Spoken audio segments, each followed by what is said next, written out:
Okay guys, so decided to record a little video on fuel pump replacements.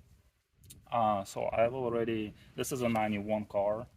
I've already removed the seats, and for you to be able to get to this location, you need to remove the passenger rear seat. And first thing you do, you remove the little cubby right here where the original med kit used to go, and then you'll be able to pull the seat out. Sometimes it's connected with some screws over here and screw over there, and if it's still connected, you have to remove this side right here. But in this case, someone's been there already, and there were no screws, so the seat just pulled out. As far as the fuel pump goes, there are just two lines that I've already undone and two connectors.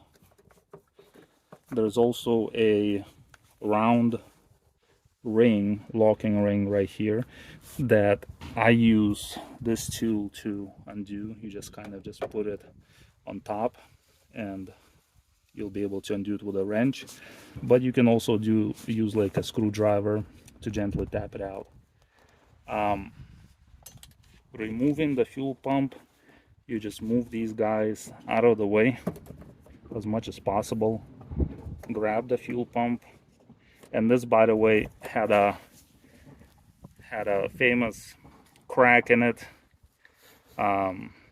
Check the hoses, check everything, and the fuel was still coming out right along that area where the mold parting line is. So let's pull this out.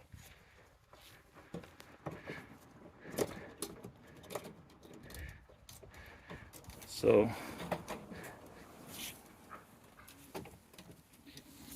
there's a gasket right here. Don't be afraid to be a little bit rough with it. The fuel pump's usually pretty solid, they will not break. There we go.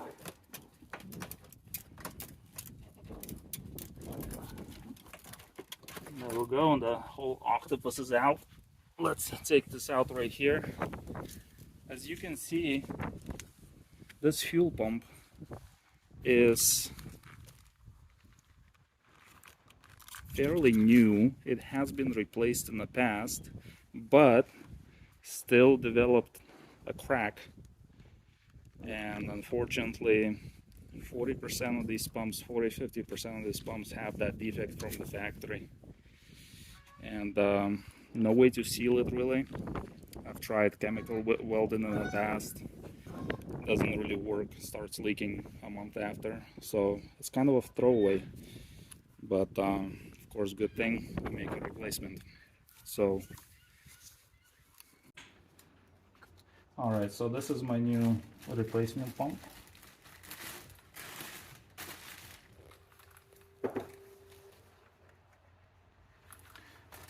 And the best way, or the easiest way to install these things, a lot of people struggle to install the pumps because they leave the gasket on the pump and then trying to fit the whole pump with the gasket into the tank. What you should actually do is to move the gasket down a bit, and then first apply a bit of silicone grease from both sides of the gasket.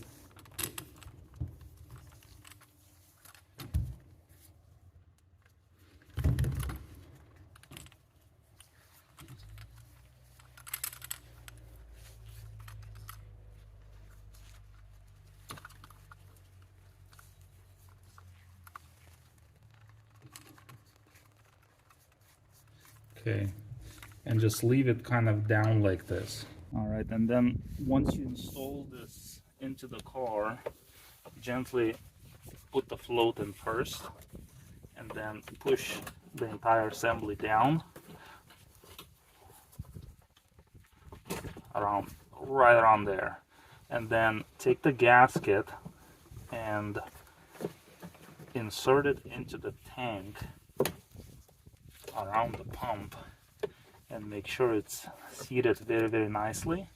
And then it's super easy. What you do is just slide the pump in, and that's it. And it's 100%. Took right under a minute. So we'll take a locking ring now and install that. All right, and this is the locking ring here. Pretty easy to install too, as long as you move the lines kind of out of the way. And then you start by hand, of course.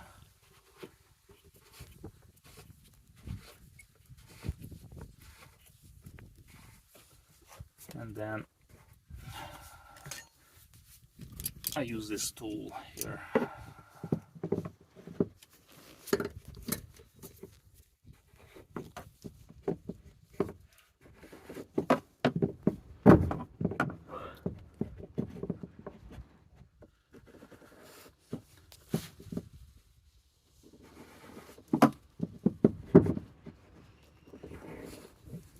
And you go until it's nice and tight. So for these clamps, I like to use Whittaker style clamps. I already did this one before. Doing this one is just easier, but nothing to it really.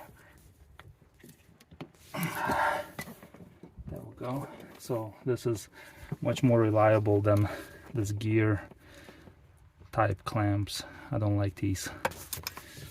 And the last thing,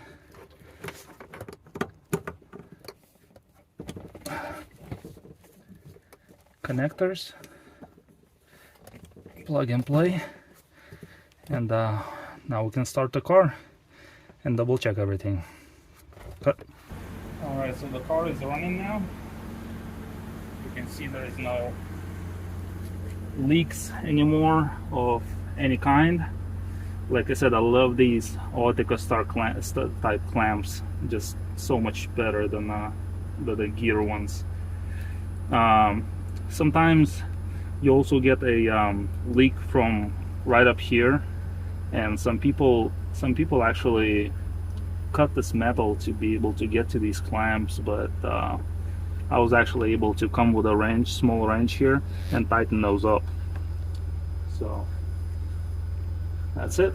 That's and on a 93, I wanted to add that it's so much simpler to get to this area because you just have to pop the bottom of the seat. The entire seat does not have to come out. And that's that, guys.